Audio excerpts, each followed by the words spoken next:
countries. So today, we will be discussing how to make technologies work for democracy. And myself, I'm Elijus Čivilis, head of Invest Lithuania, will be moderating. And next to me, I have a very distinguished guest, and I would like you to introduce first. Yeah, hi. My name is Stefan Lindström. I'm the first ambassador of technology and digitalization at the Ministry of Foreign Affairs in Finland. And you might, of course, ask what on earth is an ambassador of technology? I'm not repairing computers. Instead, I'm looking at issues. If you look at the world today, what affects the daily life of the normal Finn or Lithuanian, American, Chinese, Paraguayan in their daily life? It's technology, it's data. And technology affects today foreign policy, security policy, human rights, democracy, trade policy, everything really. So that's what I'm dealing with on a sort of fairly comprehensive agenda on where it is. And I'm now, as I said, I'm the first Finnish one. And the agenda is increasing day by day, cyber issues, hybrid issues, and so forth. So there's going to be a lot of me in the future all over the place. Fantastic, thank you. Yes, hello, my name is Jakob Krohmann. I am the Deputy Head of Mission at the Danish Embassy in Lithuania. And also as a representative of the Danish Foreign Ministry, I also work with, and we are very aware of how technological development is going to be an important part of how our world is being shaped and formed in the years to come. And before I was in the Foreign Service, I was editor-in-chief of a current affairs magazine in Denmark called Raison, where we also, of course, covered tech issues and digitization and issues like this, simply because it plays such a big role in society today. So it's something I've been following from different roles for a long time, so I'm looking very much forward to the discussion. Fantastic. My name is Aruna. I'm the manager of GovTech Lab in Lithuania, and we're a team within Lithuania's public sector that works with various governmental institutions that have challenges that could be solved with technology, and then help them find startups, innovative companies, people with good ideas to connect these two different worlds. And over the last 3 years overall, we worked with around 70 different public sector challenges and creating prototypes for them. And we've seen that it's essential to kind of maintain our democratic country to have this well-working public sector. So we're trying to add our bit into that. All right, so we have fantastic guests here who very well represent not only the subject but also the countries. And according to European main index on the technology, which is Digital Economy and Society Index, it basically every year ranks the countries how well they advance in digitization and digital transformation when it comes to the governance. And guess who is number one in 2022 rankings? Is it Estonia? No, that's Finland. Fantastic, guys. Do you know who's number two?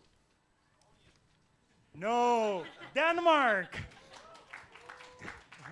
All right, so basically Nordic countries are leading the Digital Economy and Society Index, which means that those countries, they are the most advanced in Europe, and if we compare Europe to the rest of the world, they're still outstanding most of the countries. So just for your curiosity, Estonians are number 9 and Lithuanians are number 14. So, all right, so, but for the people better to understand, how do technologies facilitate democracies? Would you tell me, your most exciting or most interesting or most comprehensive use of technology to help democracy? Well, it all goes back really to asking the question also, why is it in these particular countries, Denmark, Finland, the Nordic countries? And I would say that the first issue is really the trust in government, the trust in society. And the trust is earned from the public. And when you have that trust, you can build on many other things in many ways. The second thing is education and what I call tech savviness, in a sense that there's a willingness from the people to use technology and they see the benefits of it. And this is particularly prevalent when you asked about particular examples, good examples. So healthcare is one way we can make enormous savings by utilizing data in different ways, and we can create a totally different atmosphere for people with digital prescriptions, for instance, and all the issues that relates to health data in general. There's also an issue about ethics. And when we talk about the ethical use of data in a totally different way than is used by the platforms, for instance. So when you look at how it's being used in the Nordic countries, it's totally different, and I think that's a very, very important issue in these issues. And there's also sort of respect for individual rights. And when you combine all these into one churn, combined with the trust, I think these are the reasons also, in a sense, why we are, of course, proud to be the happiest people in the world, because trust and the digitalization and these issues really bring all these things together so that we can be managing them in a way that is beneficial for the society as a whole. Having said that, we shall also not leave the people behind. It's very difficult for elderly people in particular to follow the steps, the speed in which the society is being digitized at this moment, and this is a challenge that we have to take very responsibly. Thank you. Yeah, I would say that, I mean, talking about how technology and digitization can help facilitate and strengthen democracy, then we again need to go back to what is democracy. I mean, of course it is going to polling stations when we have elections, but I mean, between elections, then democracy is conversation, it's sharing ideas, it's letting different views meet to have a free and open debate like we have here today. And if there's one thing that digital platforms is capable of doing, it is to connect people and to make them meet and to make them share their ideas. And this became very, very clear during the COVID lockdowns, for example.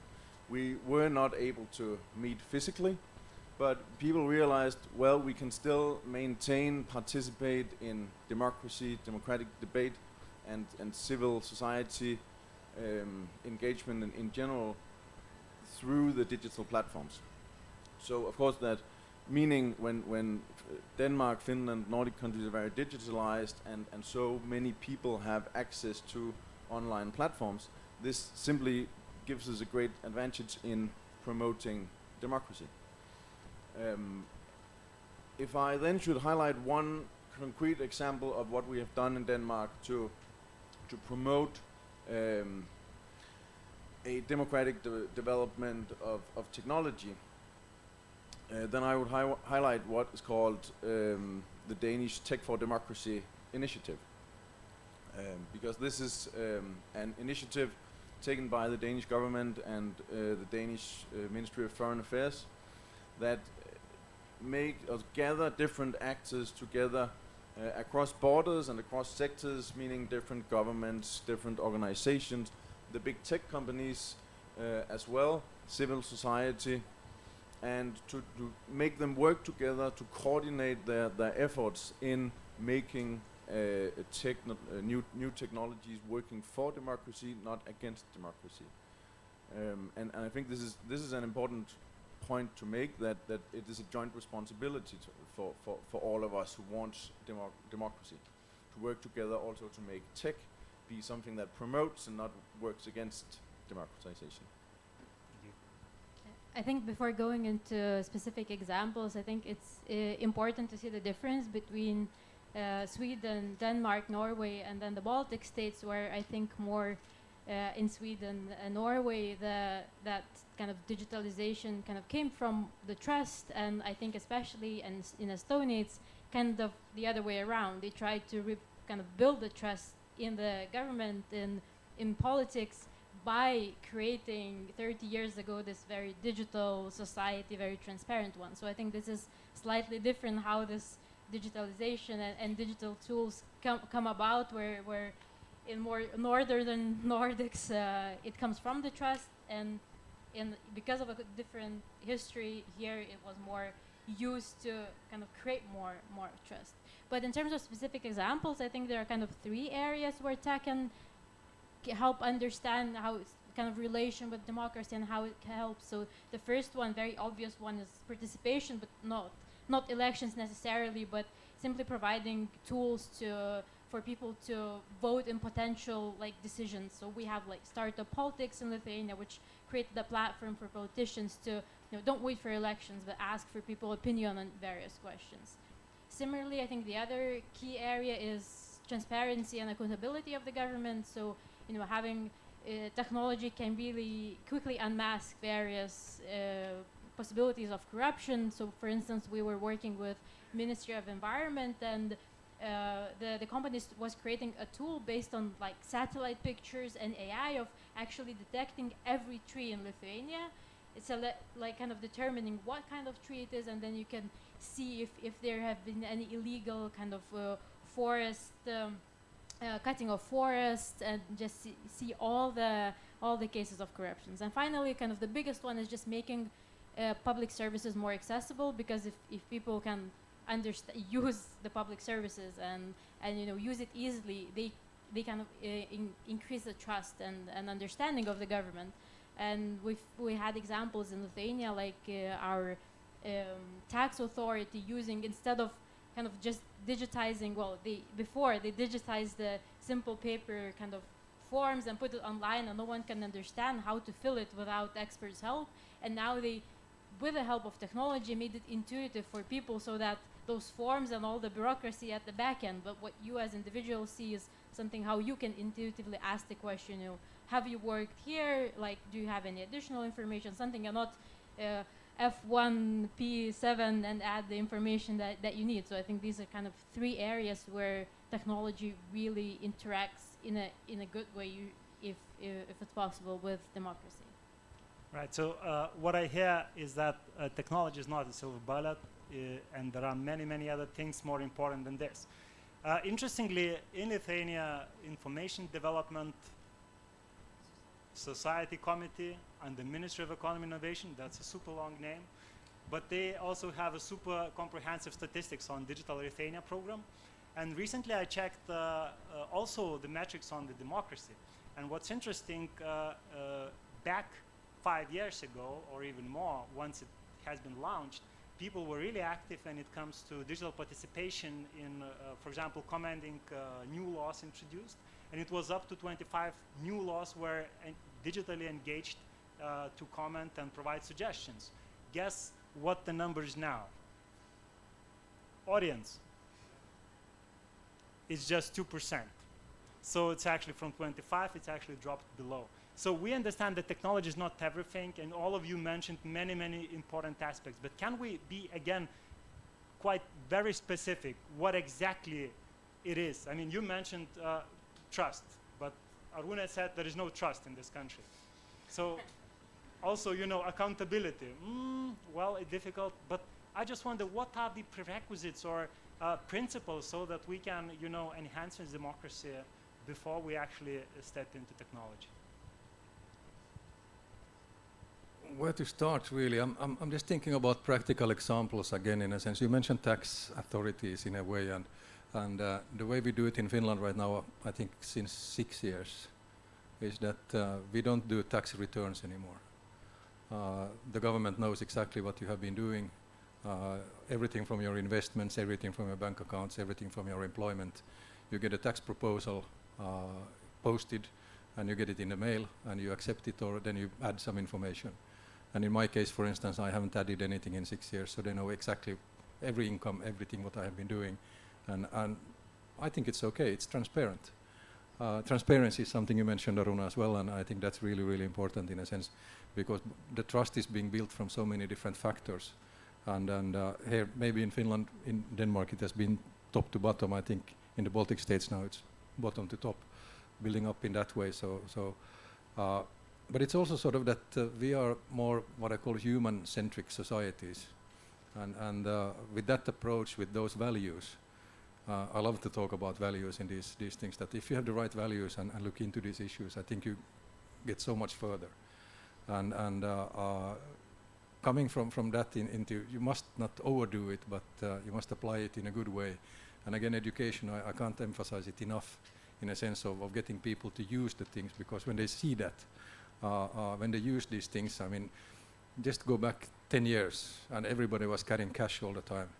How much cash do you have in a wallet today? Not much.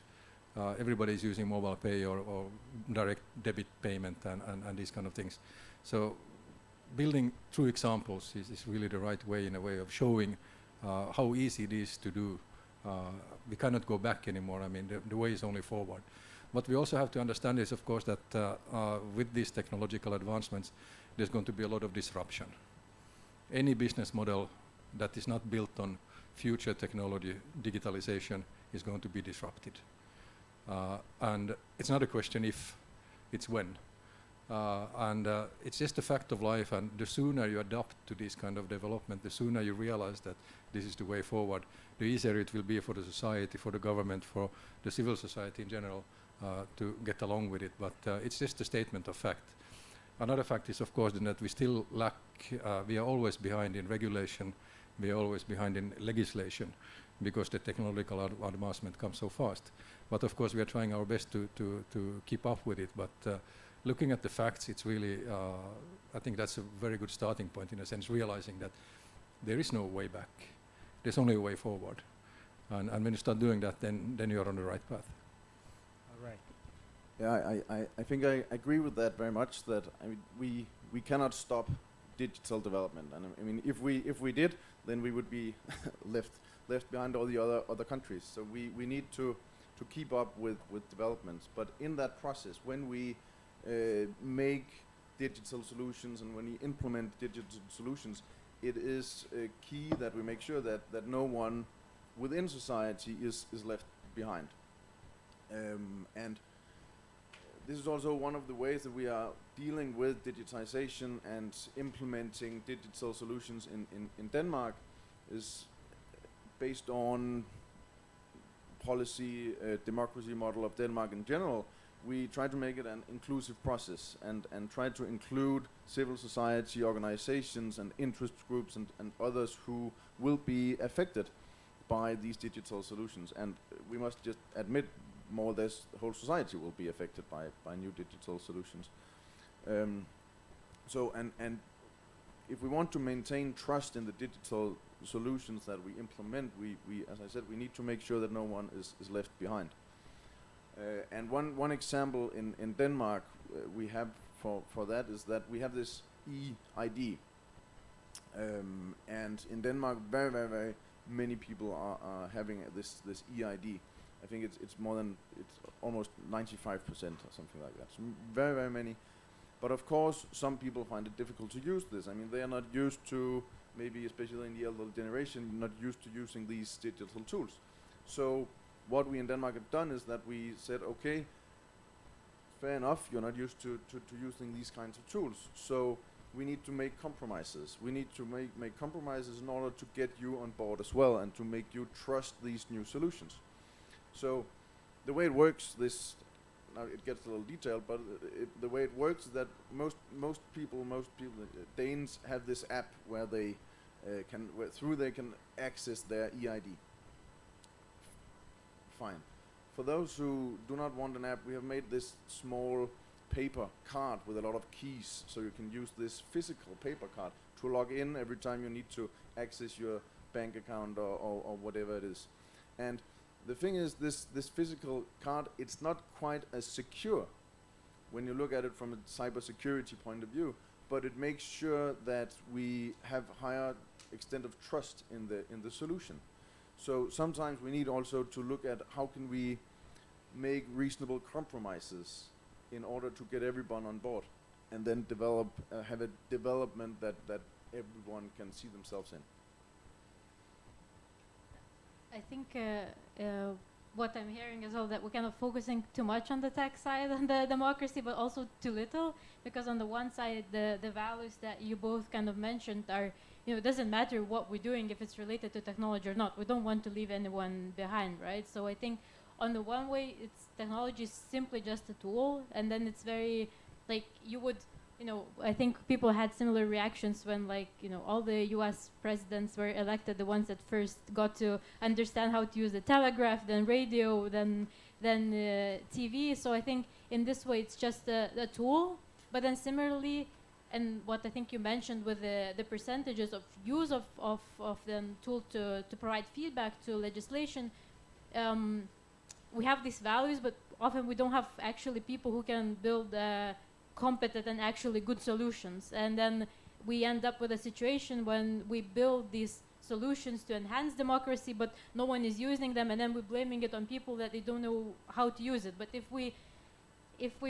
create solutions that are not very good, then no one is going to use it. So I think in addition to values, which I think are is essential, there's very practical side of you have to have people to actually build good solutions, because it's just a tool to do. I have a good example, Aruna.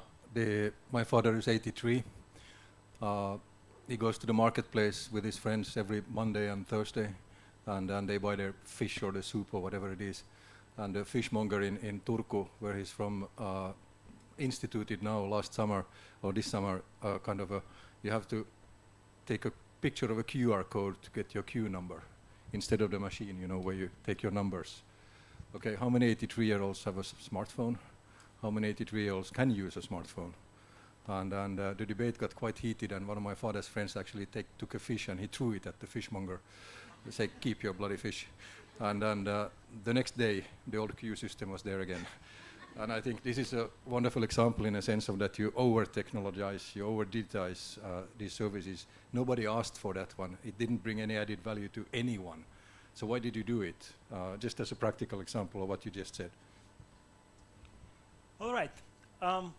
So I see audience already have a question. That's fantastic, and I encourage you all think about the good question. And I will ask you, but maybe a little bit later, okay? Because now we want to enter another part of our discussion, and it's going to be a dark part of the discussion. So please think of your nightmare where technologies can be, a very scary tool for democracies. Most of you most probably remember back in 2018, once China introduced the social score, and our countries were really like woke up from the fact how technologies can be used to track the people. Also, most of you know that this summer we had one of the biggest ever in our history cyber attack, which in fact was organized again by another government, which was directed against Lithuania. Right? So we see that technology is not only a good and useful thing, but also a big treat to democracies as well. So please, audience, think of your nightmare. I will do a round, and then I will ask you so that you share with the scary stories as well. So, colleagues, what do you think? I mean, how can we resist? How can we fight those bad guys when it comes to technology? Well, I think of course there are many things that could be mentioned, but what I would highlight is the need for working together on this, and we need to acknowledge that in nature, digitization, the digital field is cross-border, and that can be physical borders, but also cross-sector. So we need to join forces when we try to manage and control this area. And this is exactly what we are trying to do with this Tech for Democracy initiative that I talked about before, where we make governments, civil society organizations, the big tech companies join together and create solutions on how to manage the tech and digital development in the best possible ways. One example I can give on how this initiative have been very effective and worked very well in countering these bad forces in the digital area is that in Denmark we also have a tech ambassador appointed in 2017 based in Silicon Valley, where all the big tech companies have their headquarters. So one main part of her job is to have good contact to these big tech companies and to try to make them aware that they also have a responsibility on how they shape their platforms and digital developments. And we have been working on this for some years now, have good contact with them. So just 2 weeks after the war in Ukraine started, our tech ambassador was contacted by the Ukrainian authorities, and they said to her, "We are facing huge issues in this war. This is not just a war going on the battlefield; it's also going on in the online sphere. Disinformation, cyber attacks, and other things." So they said, "Can you, in any way, connect us with these big tech platforms, big tech companies, who are responsible for how their platforms are operating?" And of course we could, because through this Tech for Democracy initiative and our tech work, our contacts with the big tech companies, we could establish this dialogue between the Ukrainian authorities and the companies. And quite fast they acted on this, because we established this dialogue. So it is something that we can do when we join forces. I think this is a continuing learning process for all of us. I remember back, I just returned, I was 5 years the Finnish Consul General in California, doing exactly what Jakob just told you about. And many of these companies they had no idea what their algorithms actually did. Many examples what I can tell you, but Alex Jones, the InfoWars site, would never have been popular unless it was promoted by YouTube. But YouTube had no idea that they actually did it. We talk basically about data, and all the masses of data that is being created all the time. The fact that we congregate here today, all of us, they, meaning the people collecting data, they knew where we came from. This conversation is now taped not only by the TV, it's taped by every one of our phones and so forth. I'm going to scare you really bad now. But it's just how to use that data, and then we come back again to the sort of the ethics of AI, of artificial intelligence, and how to use it, and how to work together to get the results that we want. The world is divided into three parts largely right now. I call it many times the splinternet. We have on one hand, we have the US approach, where the data can be used in any way, it can be monetized in any way, and there are not many rules really.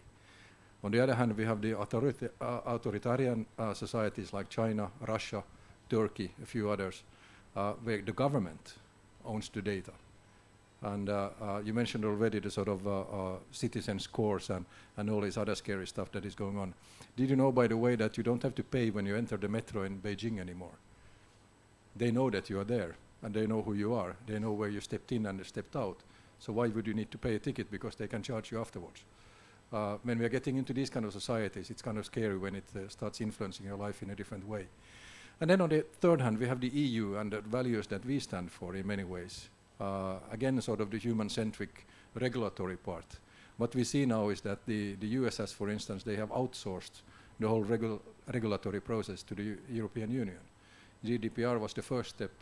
DSA, DMA is going to be the next steps, and we'll see what goes on, because they are not able to do it themselves in a sense, so we are the ones who are bringing in the whole thing, and I see that Europe is going to be in many ways a leader in this, so the processes are going to be open source, it's going to be more democratic, and I think people are willing to take that part instead of the other ones. But it's going to be a very interesting transformative process here now within the next years, but working together is really the key in this. Also an issue, my Danish colleague Kasper, who was the first Danish tech ambassador, when he went into, I think, Facebook in 2016 and asked a meeting. He's the Danish tech ambassador, and he goes into a meeting. They took him a walkabout around the campus, and they gave him an ice cream and a goodie bag and said goodbye. So they had absolutely no idea what he wanted. They had no idea about their own responsibility of the platform. And we all saw with Cambridge Analytica and the issues what came out from there, in a sense of what can be done when the data is misused, when the data is harvested in a way that is not ethical. So now, at that time, they had 5, I think, people at Facebook that worked with governmental relations. Now it's more than 300. So they are also in a learning process. I'm not just complaining against them, because there's so much happening that we don't know where we're ending. It's sort of a continuous black swan swimming around. Yeah, I think in terms of cooperation and the overall question, there are kind of two parts of this. One is how we can save, democracy from this digital totalitarian, authoritarian regimes from outside, which I think is, like, my answer would be quite pessimistic. There's not a lot of cooperation that you can do, and some of the things are eternal, like disinformation. We see it maybe a bit more, but actually we're just listening recently to one of the discussions, and Yuval Harari said that according to his data, in 14th century the biggest bestseller was books not with like Copernic or something, but it was do-it-yourself guides for witch hunt. So some of the things are just eternal, and you always have this battles in the international relations. But I think what we should focus on is internally, if we make the public sector very efficient with technology, very good at knowing all your taxes and all your income, all your investments, making sure that then if someone else is then elected who might have different kind of aspirations, cannot use this very efficient public sector to transform democracy into more autocratic regime. And I think here two essential things would be, like, of course, encouraging more participations of citizens when they can recognize this kind of behavior, but more importantly, from the very beginning, having mechanisms for kind of radical transparency. If showing not just having an algorithm and knowing the answer, but being able to say why this answer, why it was decision this was made. So I think this would be essential, that internally you cannot use this tech that we use to kind of build up our democracy, our country, to kind of transform it into more like a surveillance state, because it's very easy to go from one to another, but having transparency and radical transparency from the very beginning can help to see that and notice that from very early stage. Yes, thank you all. And this is now the moment where we plug the audience. So maybe if you have a question, please raise a hand, because we have a mic. Yes, many hands, fantastic. So why don't we start with the gentleman who was the first one.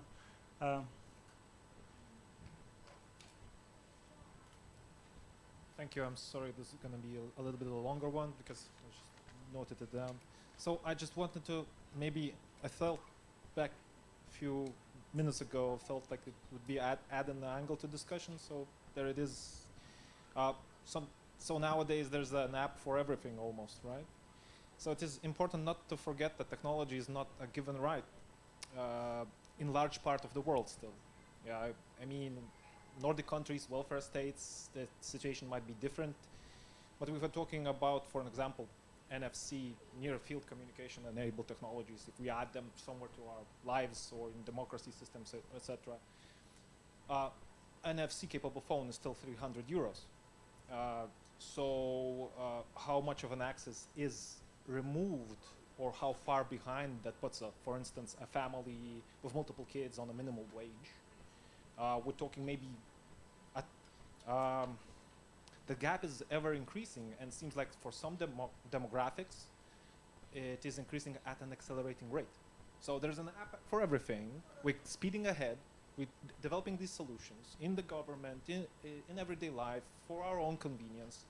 But there are, for instance, like I mentioned, this demographic. Imagine a family, multiple kids. They have to put money into the mouths of the kids, and they don't have, for instance, access to the smartphone. That is capable of something. So we need to be aware of that when we design our democratic solutions and apps that we create. So my question is, maybe do you have an example from the Nordic countries how you're tackling this issue? I have a very quick example, and I think it's, of course, it's very correct question. And recently I was in User Centricity Awards in Helsinki, and there was a very interesting example from Helsinki municipality where they wanted to kind of make it easier for people to actually sign up their children to school, and they didn't want to create kind of a completely new platform, new app and something, and they basically used a very simple solution that we had for a while, text messages, where it's very accessible. You don't need data, you don't need internet, you don't need smartphone, because most of us, even if you don't have smartphone, usually have some kind of phone, and basically trying to immediately kind of provide proactive service to the citizens, saying where they automatically assign their child, and then the person, of course, could disagree, but usually they would just agree. So I think this is kind of very transferable solutions that I used, mobile phones I used a lot everywhere around the world, not necessarily with data or without. But I think additionally, you could argue that otherwise we're leaving the other part of the society behind. And for instance, all the young people that are, of course they are capable of using probably like paper-based services, but then, you basically leaving all the youth behind there, you kind of in a way excluding them because you're not adapting to their way of life. So this is not to counter that, but I think that's another part that, we, in both ways, we serving part of the society. And I think very rarely you see that when you build a digital service that you just immediately discontinue all the other ways of providing the service. So I think, that's, of course it's still not perfect, but I think at least now they're doing it more kind of simultaneously. But the question you bring up is really a kind of a digital divide. The haves and the have-nots.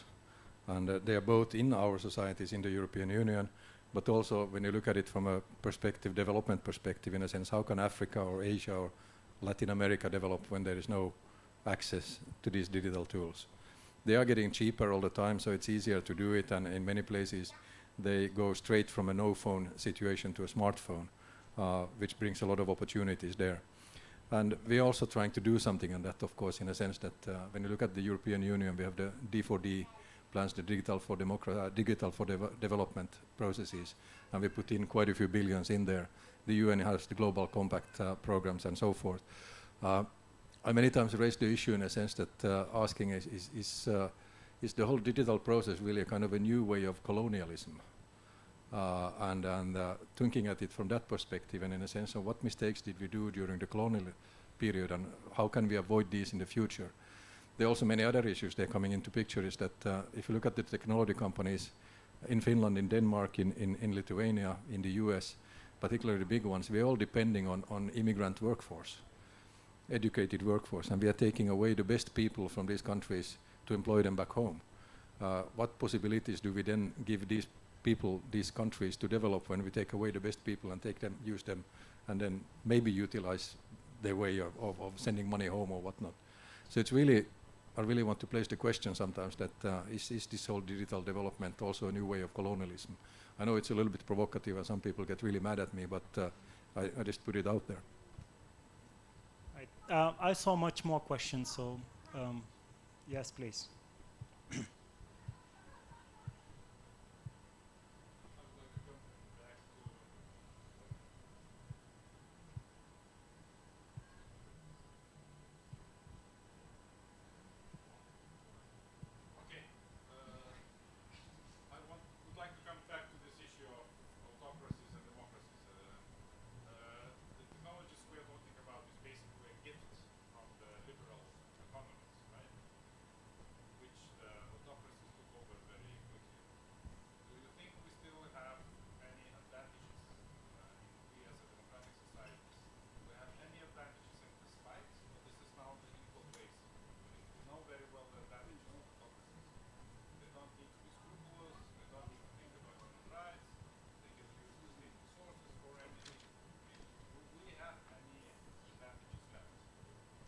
Oh yes, I think we indeed have the advantages, many of them at least, because we exactly have democracies. We, in democracies, we are able to find simply better solutions to all kinds of issues because we have exactly the free and open debate. In autocracies, you are not allowed to have free open debates, so if you say something that goes against the party line or the line of the regime, then you are being punished. This means that you will not have the same innovative processes that you see in democracies. So, and if there's anything that digitization and digital development is about, it's about innovation. So in that regard, I would say, yes, I definitely believe that we have some advantages. And we have values. It's a very powerful word. In many ways, and when you look at what is really the basic for everything, for every human being in a sense, and the values are not only related to democracy in many ways. There are many other issues there. I have talked lately a lot about something that I call resilient technologies. With resilient technologies, I don't mean resilient in a sense that they are only resilient against cyber attacks or sort of human attacks in any way. I also talk about that they are sustainable in a way.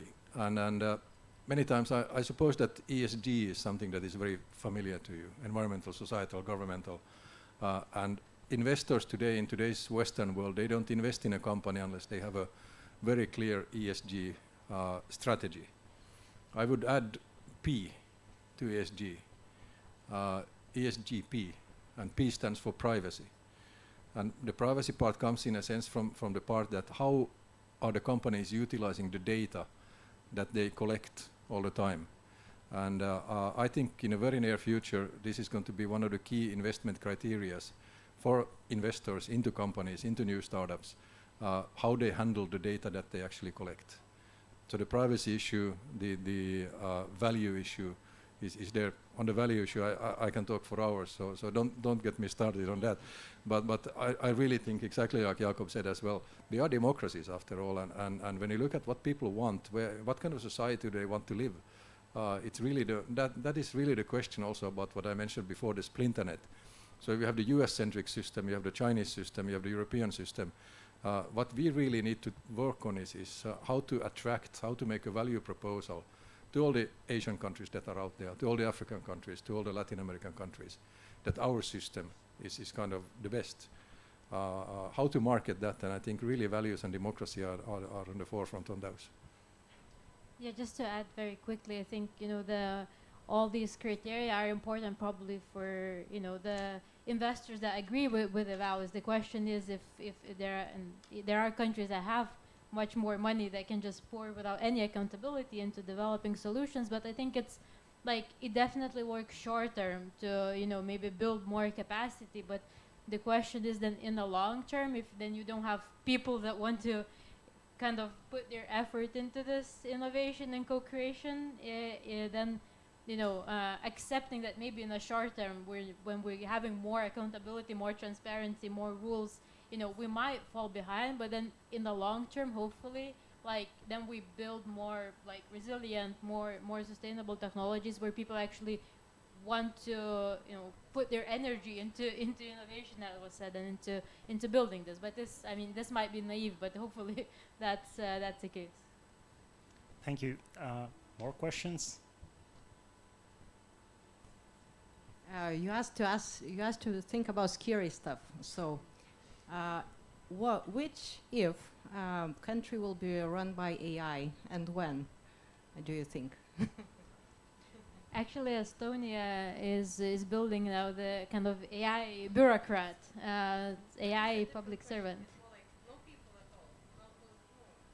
Replace the autocrat. Estonia. No, I don't think it will happen in any ways. There's also issues now, very clear issues, that when you utilize AI, we don't know what impact it will have, and it will never replace a kind of human-centric decision making. Well, it's not really done by AI. It's still people who are making those decisions. Maybe they are supported by some AI-related research, but that AI would make any decisions. There's also the issue about what's the right word I'm looking for, in a sense, because already in Finland, in the US, in many ways, in the legal process, in the sentencing, they are utilizing AI to suggest a sentence in this, and it's very clearly discriminating. It's discriminating against race, it's discriminating against gender and so forth, and already this very basic example shows that you cannot rely on AI in this kind of decisions making in any part of society. I mean, even though I love the Matrix movies a lot, I don't think we are heading into that direction. No, and to me, your question also raises the next question that we also need to remember the borders of what digital solutions can help us with, because digital solutions can make society more effective. It can make it more efficient in many ways, make us able to do stuff we have never done before. But there's a difference between implementing new solutions and making policy decisions. And I would say policy decisions, that we can never leave that to any computer, because that is that is what we should do jointly in a democratic process, and computers will not, the way I see it at least, become part of a democratic process. But if you think about autocracies and dictatorships, I mean, dictators are there to have power, so probably they don't want to give away their power, and the reason that they created kind of came to top of the country and to rule their country. So I think in this way they would probably be even better than democracies into stopping AI of controlling the whole They country. also want to make their own decisions. Yeah, They want yeah, that's why they're here. They want to be the only ones making the decisions. But I think, yeah, and just to kind of, I don't know, it's not to provoke, but I think in a way, if we see the like AI used in courts that are making discriminating decisions, that shows that we've been making discriminating decisions all the way. So why is it better that a human makes discriminating decision than an AI? So in a way, then, you know, why is that worse? Then the human can go on holiday and, you know, go. Oh.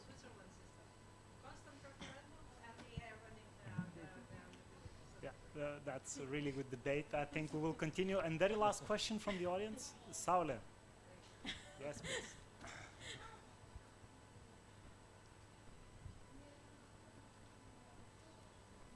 I have a question regarding open data because recently I was doing a few projects when I was consuming open data, and again I asked for some data set from the one government organization for one updated data set, and they said, is the last time you're getting this, because we are afraid that we have neighboring countries that could use it against us.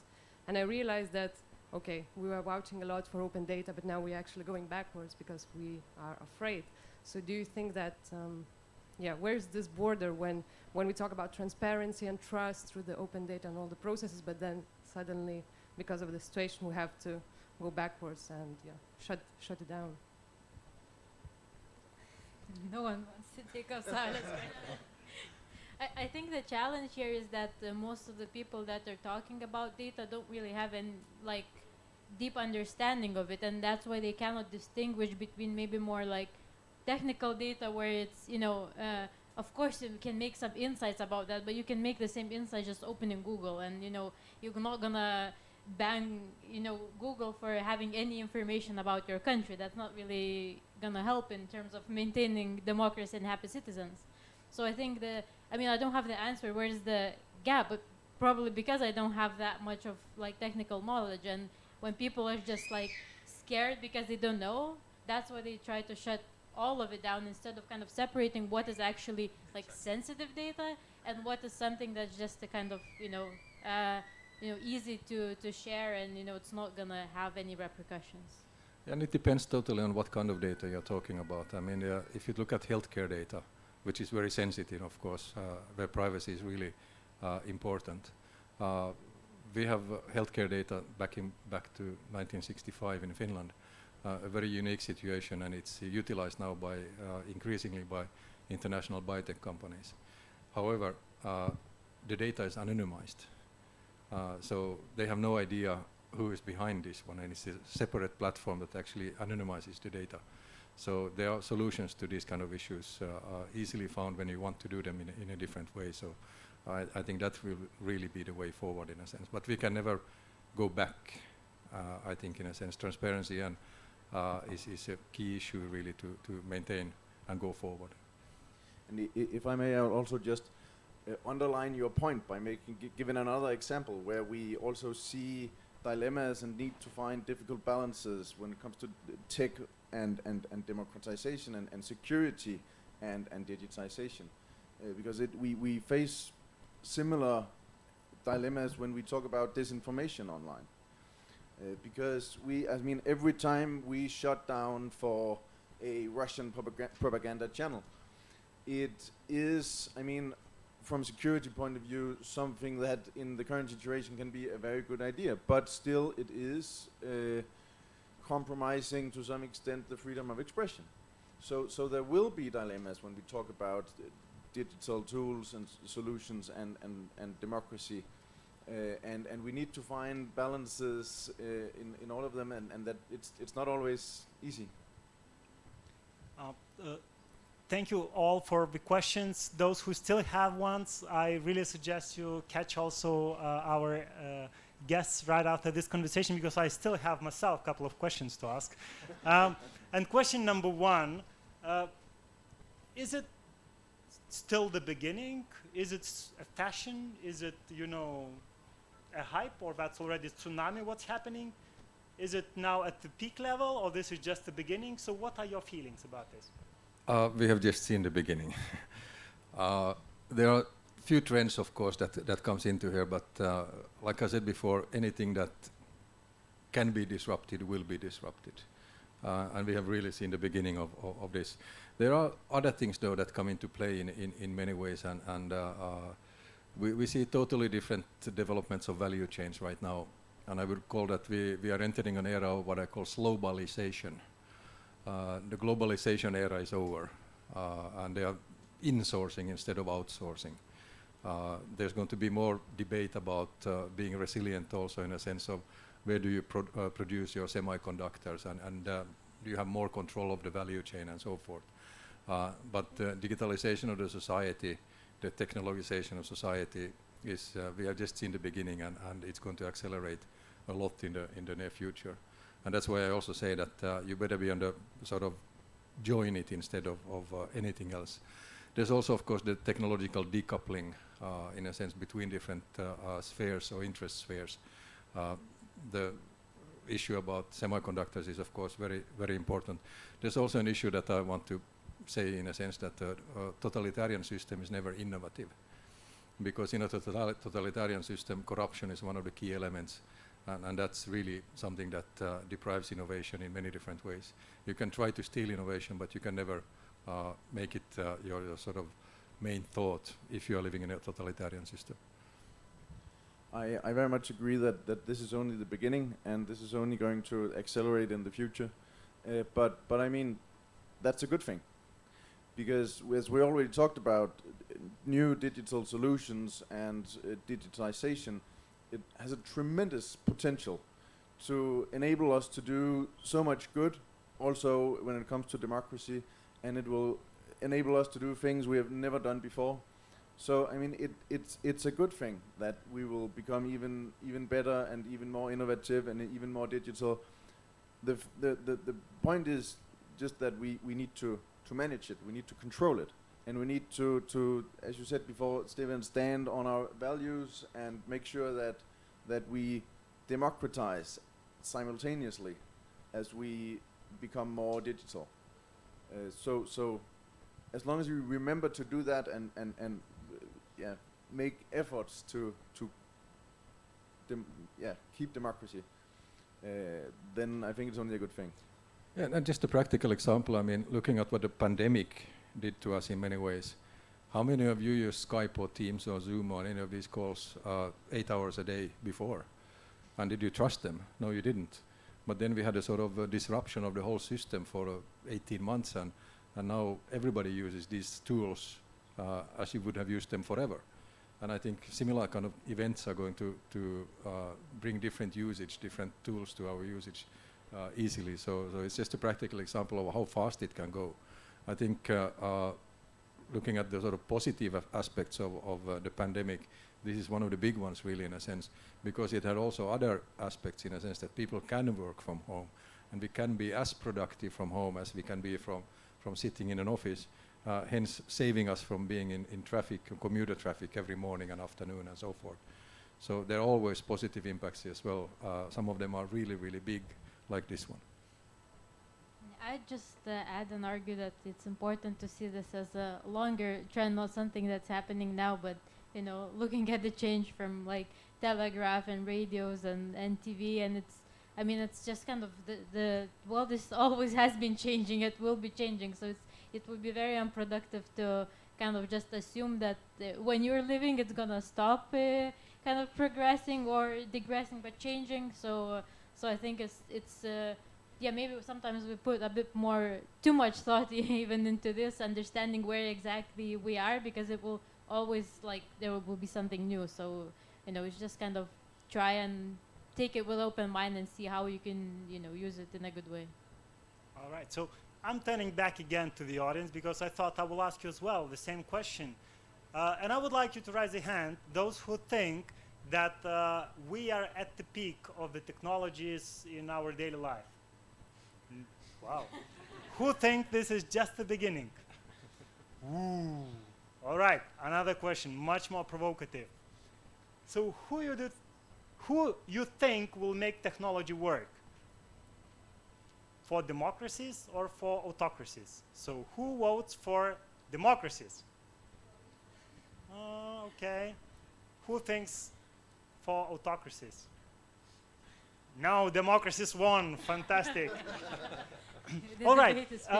So the very last question for each of you, very practical examples on what to do today or tomorrow so that anyone from this discussion takes out and they know that this will help our democracies in using tech. Health technology, anything related to your health data. I have a very concrete advice and example of what you can do, because I mentioned this Tech for Democracy initiative that the Danish government have taken. And as part of this initiative, we have created something called the Copenhagen Pledge, which you can sign. And by signing this, you promise to promote the work of making democracy work for democracy, not against democracy. You can do it not as an individual, but as an organization. So if you're part of any civil society organizations, or if your workplace would like to take a stance, then this would be my advice. Use all available kind of civic tech tools to actually engage with politics, because that's something that's going to keep the government accountable and making sure that they're improving and they're using technology for good. All right, so ladies and gentlemen, we came to the end. But before we leave this tent, I want you to give a round of applause for Stefan, Jacob, Arune. And now even bigger one for yourself, because you were a fantastic audience.